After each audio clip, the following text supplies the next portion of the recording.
Now we're in the last verse of James chapter 2, verse 26, reading from the King James Version. Quote, "For as the body without the spirit is dead, so faith without works is dead also."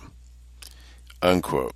Let's read this from the ESV. Quote, "For as the body apart from the spirit is dead, so also faith apart from works is dead."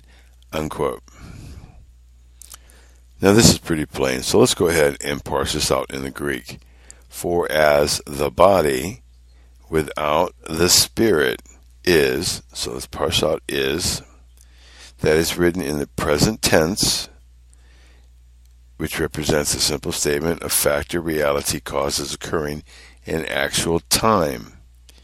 It's an indicative mood, which is a simple statement of fact. If the action really occurs or has occurred or will occur, it will be rendered in an indicative mood. So this is how it is written.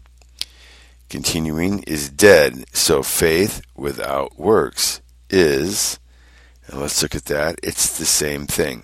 Written in the present tense, so it represents a simple statement of fact or reality viewed as occurring in actual time.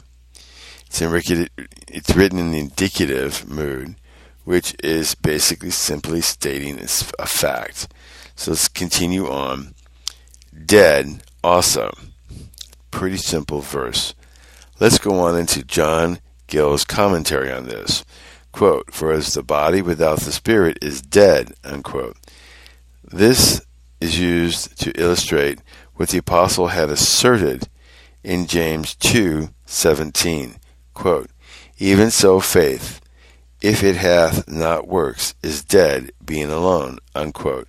King James Version. Continuing, that as a body, when the spirit or soul is departed from it, or the breath is gone out of it, is dead, and without motion and useless, which the Jews express in like manner. The body without the spirit, or breath, is a carcass.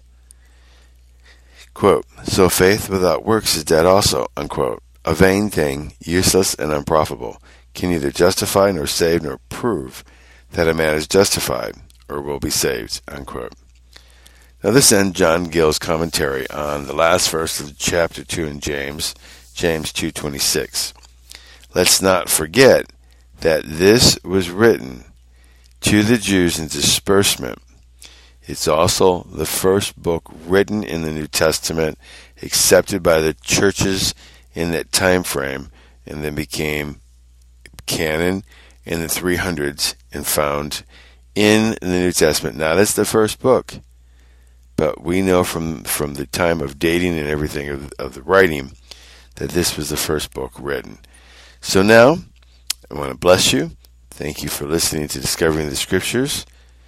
And let's continue on into James chapter 3 now. May God richly bless you in your endeavors. Please like and subscribe and tell others so that they can go ahead and get an understanding of the Word of God, so that you can get your understanding, form your own doctrines, your own dogmas, check yours with you, what your church has, where you're going.